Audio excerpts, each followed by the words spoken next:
So, Lisa, I think we talked pre-show. There is a there's an epidemic, there's a problem, mental health problem in our world, especially here in the U.S., but in our world. And one of the things that you and I were talking about is you believe that has a lot to do with the fact that not just people are broken, but work is broken. What do you mean by that? Yeah, I mean, there's an epidemic right now that people are just so overworked. They're overwhelmed by the volume and velocity of change that's happening. And I think we underestimate the importance of getting work right. And it's time for leaders to start thinking about how do we simplify work because it will directly benefit people in terms of their mental health and their ability to participate better at work. Well, that leads me to kind of introduce who you are. We're talking with Lisa Bodell on the root of all success today. She's a futurist and she's the founder of a company called FutureThink. This is one of the world's largest sources of simplification and innovation.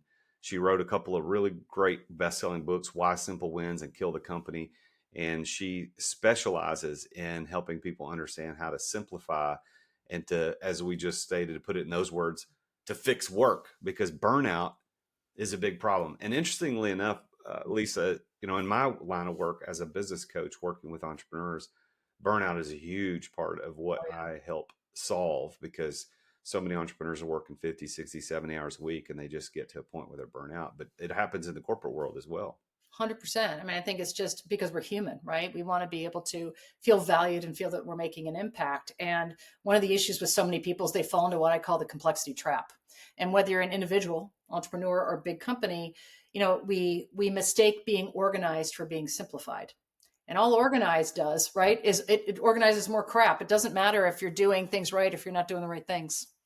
And the other thing is we don't realize that we are valuing addition, but we never value subtraction. And there's no way that you can create space for thinking, which is really what people need to innovate, if all we're doing is adding. So building that in as a leader to subtract is just as important as adding. Can be great for them personally, but also for their teams because they'll start doing more things that matter and they'll have time to think and grow. Yeah, there's an interesting law that one of my mentors taught me. It's called the law of addition by subtraction. And there's this idea that when you subtract things, you actually add to your life. And he Yep. tells a story of, an example of how you could have an employee where you say, "Look, I only want you to do these five things. Like that's it. I'm going to take away all these other 30 things you used to do. I just want you to do these five." And that employee actually performs better because you took stuff away. I wonder if you have an example of how that's worked out in real life as you're an expert in this. Yeah. I mean, one of the things that you're going to start to hear more and more about from really innovative companies is building in stopping doing things to strategic planning and project work. I mean, I do it at my company, and I know big organizations like Sanofi do it too, which is, you always have strategic plans or project plans where you talk about all the things you're going to do, but you need to build into that having teams commit to the things they'll stop doing in order to make it happen. And it sends a signal, right, that I expect you to not focus on unnecessary work so you can actually get done the goals that we set out to do and reward them for it too, right? We want to take away the fear of doing less, seeming like we're lazy or something. I think subtraction is really important. Well, I want to dive into that a little bit more, but before we get into the more technical ideas of simplification and as you said in your book, Kill the Company, I want to know how Lisa Bodell got started here. Like, what is the background? I'm assuming, because I don't know, but I'm Mhm. assuming there was a corporate career that kind of led you to become an expert in this, that now you're speaking on it. But what is the background for Lisa? It's both, it's personal and it's professional. I am very, very good at dealing with chaos because I grew up in it. I had a very chaotic childhood, both from my parents. My father was chronically unemployed and my mom was very disengaged. So I became a parent at a very, very young age, like starting at 7. And I was able to juggle all the tasks and do all the things on my own. And it made me really good at work. My bosses love me because I could handle anything, right? I could be in the eye of the hurricane and manage all the dumpster fires. But as you get older, you realize that's not a badge of honor, right? Just to be able to spin all the plates because you become burned out and exhausted. And that's what happened to me professionally. I grew up and what I thought was a really great trait actually was something that was killing me. And so I really realized that it's not about doing more, it's doing valuable. And so I wove that into my work. And when I couldn't change certain cultures I was working in, I worked at ad firms and I worked at .com startups. This is kind of dating myself. I started my own company, and I started it on innovation and simplicity, really as a personal journey to figure out how do I do it myself? Because many of us were very organized, but that doesn't mean we're simplified or satisfied. You said something earlier about the fact that just because you're organized doesn't mean you're doing the right, doing the right thing, and it doesn't certainly doesn't mean simplification. Right. So, where did obviously you had some events in your childhood that led you to think a certain way, have a certain ability. Mm-hmm. But in the corporate world, what happened for you to go, I'm starting a company to teach people this because it's that important? Yeah. It was one of those times when I was in my 30s. I think this happens to a lot of people, especially in their 30s, because you're really in your career mode, right? You got your family, you got your kids, you got the activities, you're rising up the corporate ladder. And I was really juggling a lot. And I was taking on more, but I wasn't satisfied. It was coming to the point where I wasn't excited to get promoted because all it meant was more, right? It felt heavy.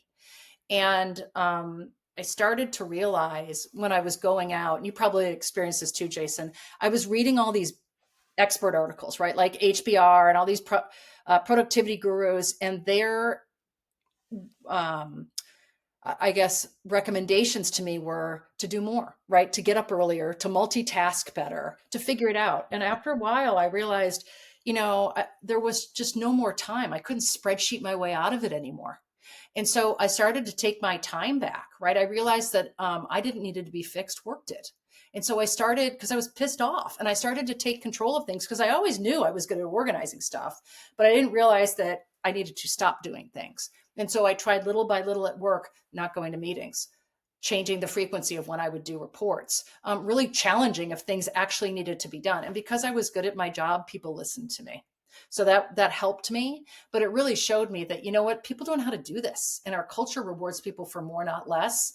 I'm going to start a company and show them how to do this because it's a matter of not just company growth, but personal growth. We can't spend all this time at work and feel like we're wasting our time. That's no way to live. And that's why I started my company. And when did you start the Future Think?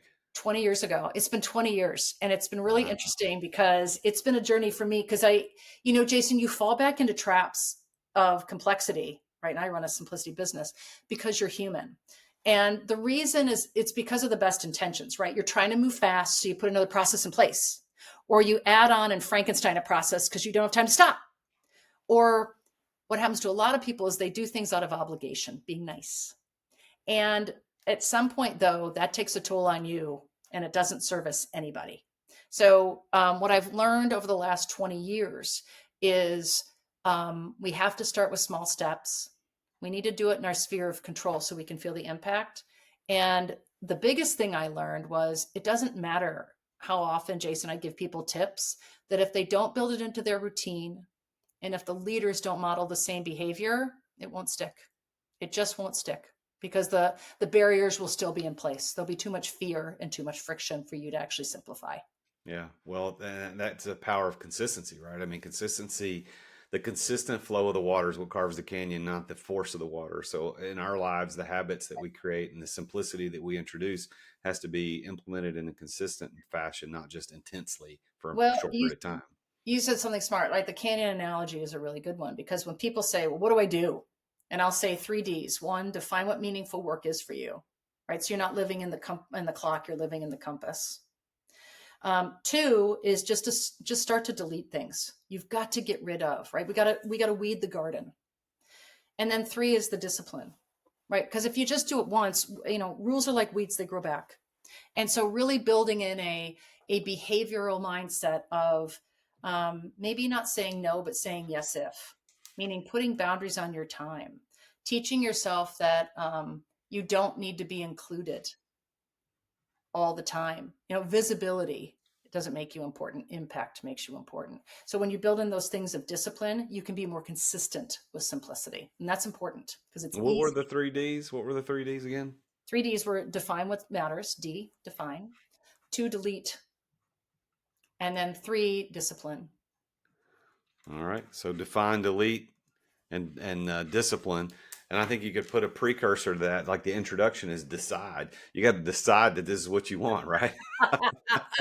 You do, because that's the other thing is like and that's what I think is so funny for me, because I decided to start a company because I'm like, why wouldn't you want to do it? And it's funny when I ask people, how many people would love to have more space in their day?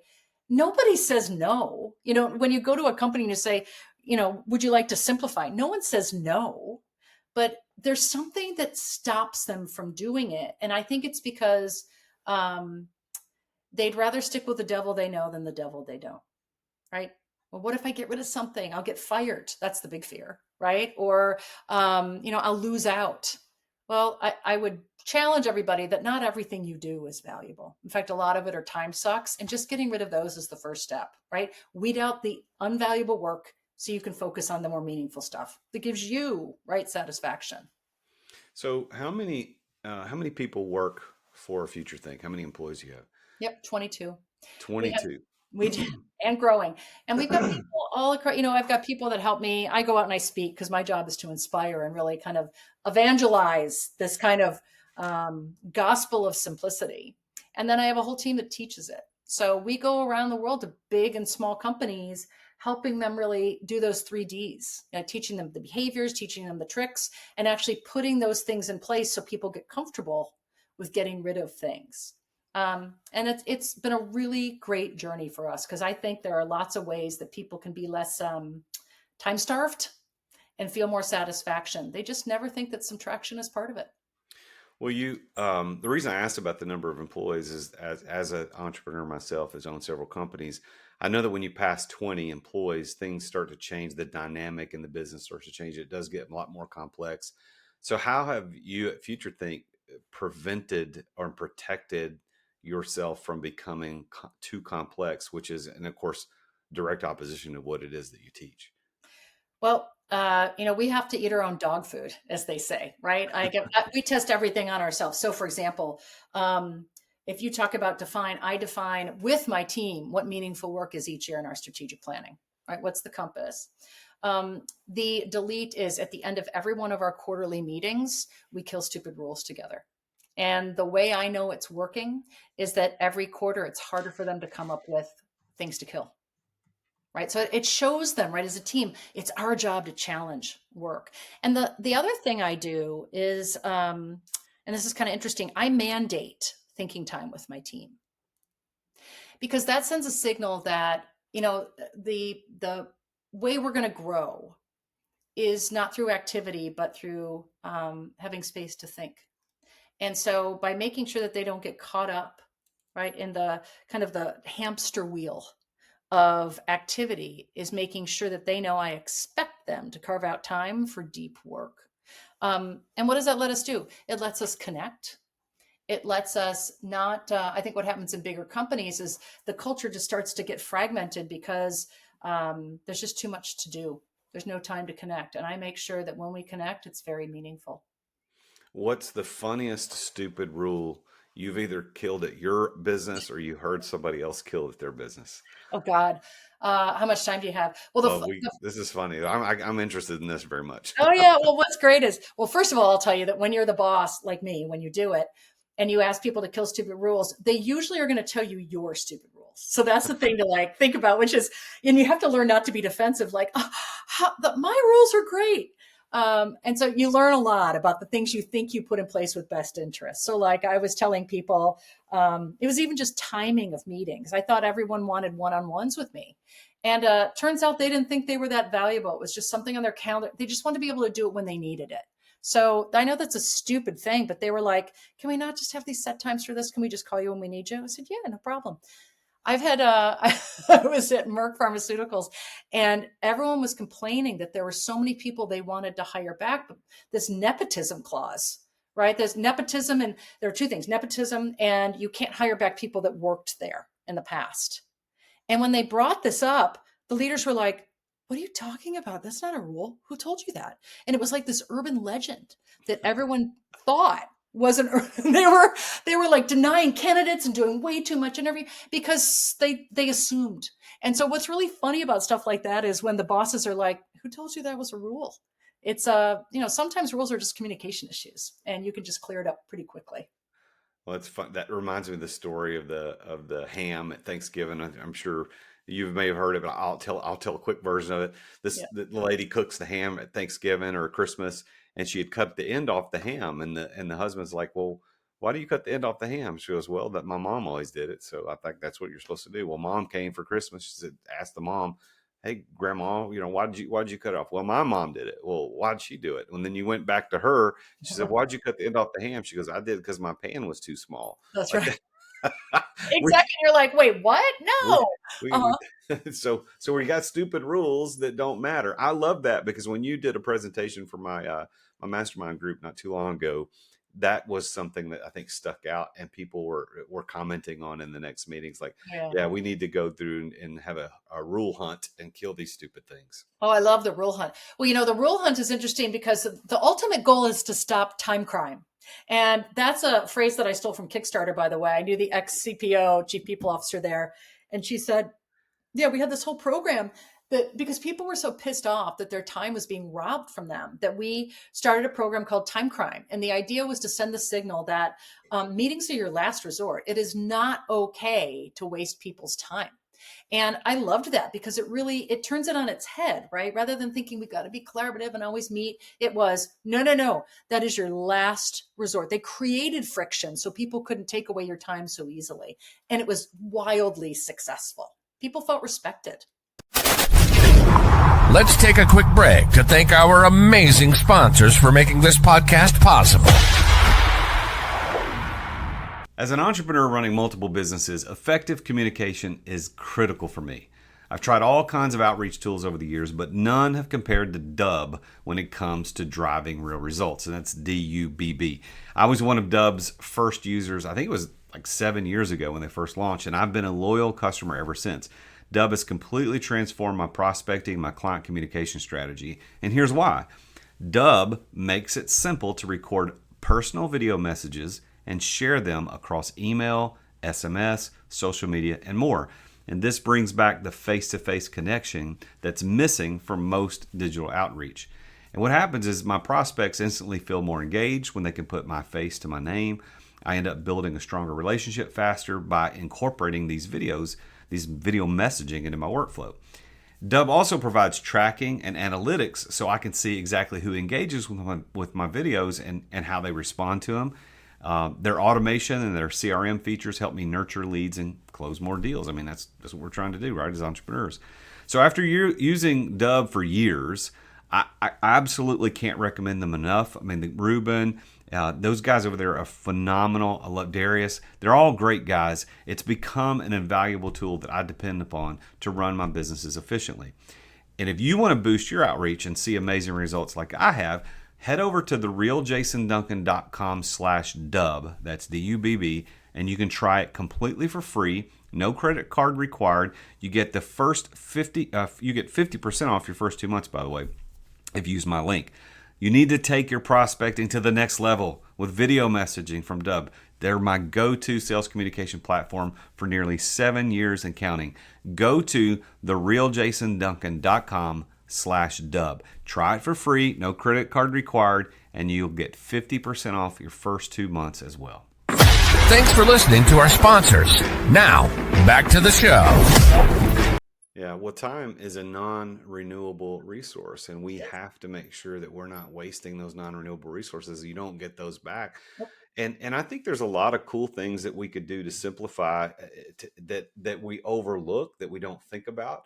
What are some of those things? What are the things that you could say just about to anybody? Like, this is one way that you can simplify your life or your business.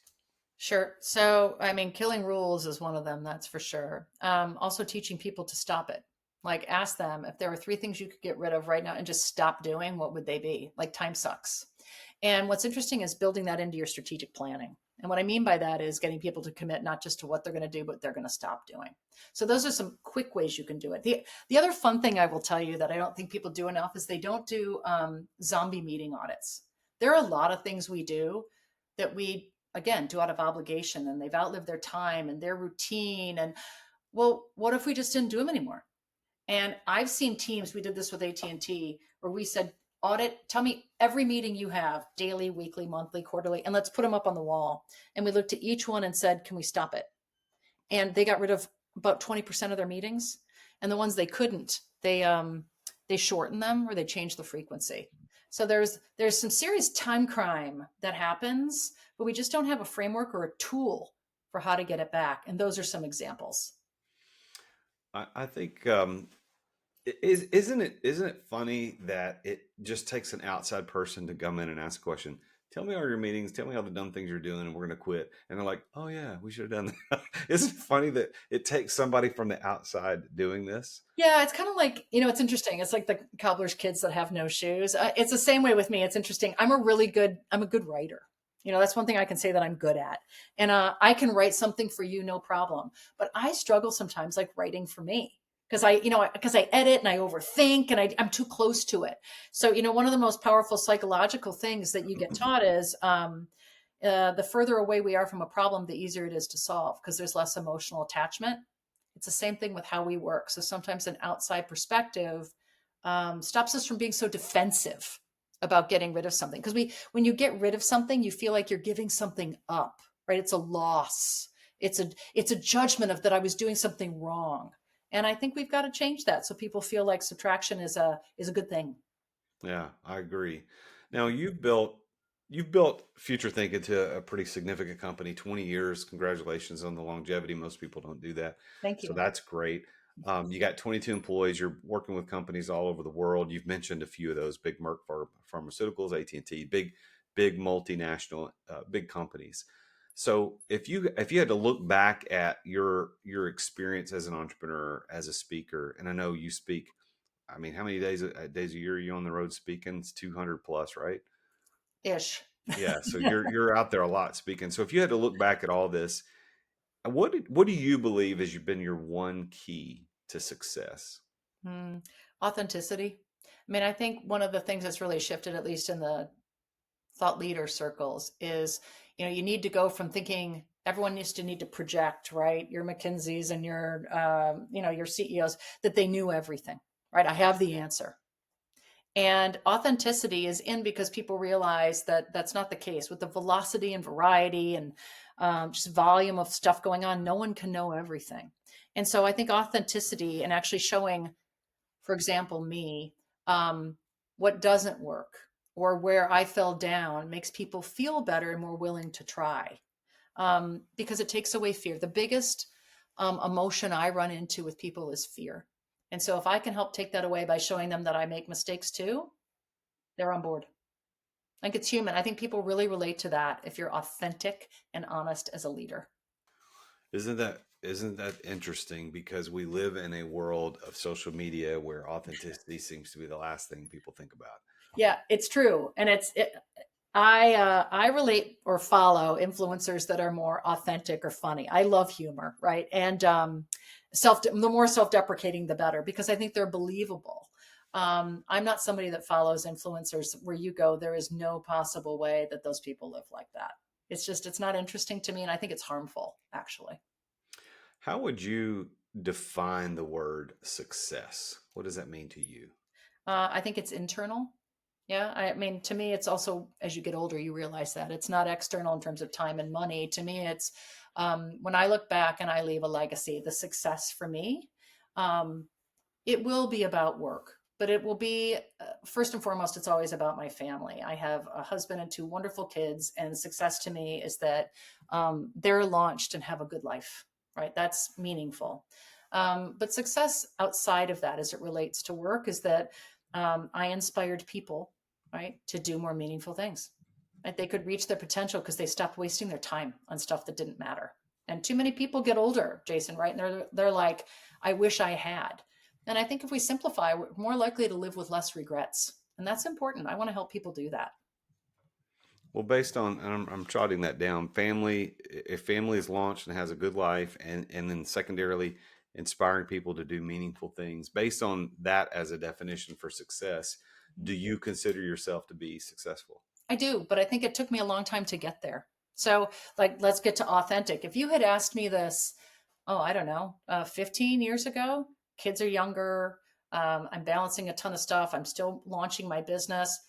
Yeah, in the scheme of things, I would have said I'm successful. I got a roof over my head. I've got an income. My kids are good. But I was juggling a lot and I was burned out. And so I think to me, success, one of the biggest successes you can have is having control over your time. And I didn't get that right away. I thought it was about doing more. So now, yeah, I feel like I'm successful because I have a lot more control over my life. So one of the reasons I left corporate America and I'm out on my own is because I wanted to have more control over my time. That to me is success. So now, if you kind of put your advisor hat on or your coach hat on for just a second and speak directly to the people listening to this, whether they're in their cars or they're exercising or they're laying down in bed, hanging out, just chilling, what's your advice to an entrepreneur that's listening to this, that if they are trying to become successful, Mhm. besides being authentic, because we already talked about that, but like, is there any key that you would say, this is my piece of advice? Yeah, simplification is a strategic advantage. And I think it is, if they're on the fence about it and they're just thinking it's something about productivity, stop. It's not just about productivity. It is a strategic advantage because they'll have more time to think, they'll have more time to focus, and they'll be able to prioritize. They won't get drowned in the noise that is just too easy to consume us. So it's reframing how they think about simplicity. Don't listen to productivity gurus, right? Think about it in terms of subtraction and being on offense with your time. They'll be more successful if they do that. Well, we've been talking with Lisa Bodell, who's a monthly contributor to Forbes. She frequently appears in publications like Fast Company, Wired, the New York Times, Inc. magazine, Harvard Business Review, as well as on CNN.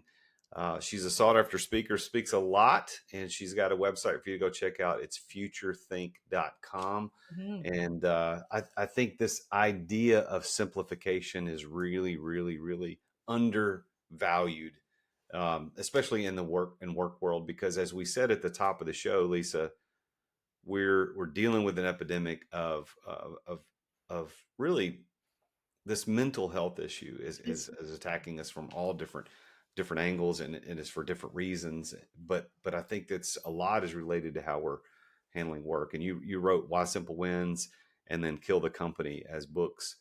Can you give us just a brief synopsis of the background of what's going on in those books and why people want to pick those up? Sure. So, Kill the Company is about how do you think completely differently about your company by putting yourself out of business before somebody else does. It's like actually take an authentic look at what's not right, so you can actually fix it and turn it on your competition. That's the Kill the Company. That's an innovation book. But then I wrote Why Simple Wins because I realized it doesn't matter how much you want to talk about innovation if you don't have time. And so that book is designed to help you escape what I call the complexity trap and be able to do those 3Ds that matter, right? Define the work, take your time back, and start living a life where you actually can be in control of your time. Love it.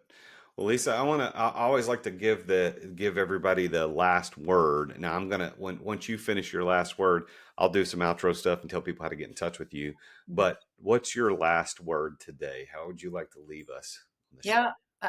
One of the other things I'll tell you about simplicity is one of those things that allows you to stop looking backwards and start looking forwards, right? So get out of the regret of what happened and now actually be able to focus forward. And I think that's one of the best things about simplification is it allows you to think and be inspired and dream. And I think everybody could use more of that. It's a better way to live. Wow, great way to finish up there. Well, thank you, Lisa, so much for being on the show. I appreciate you being a guest on this. If you want to reach out to Lisa, you can find her on LinkedIn or Instagram. You can just look up FutureThink or Lisa Bodell. That's Bodell, Lisa Bodell and FutureThink. If you are an entrepreneur looking to escape burnout, then I've got something you might be interested in. It's the business burnout test, businessburnouttest.com. You can go take that. It takes about 10 minutes.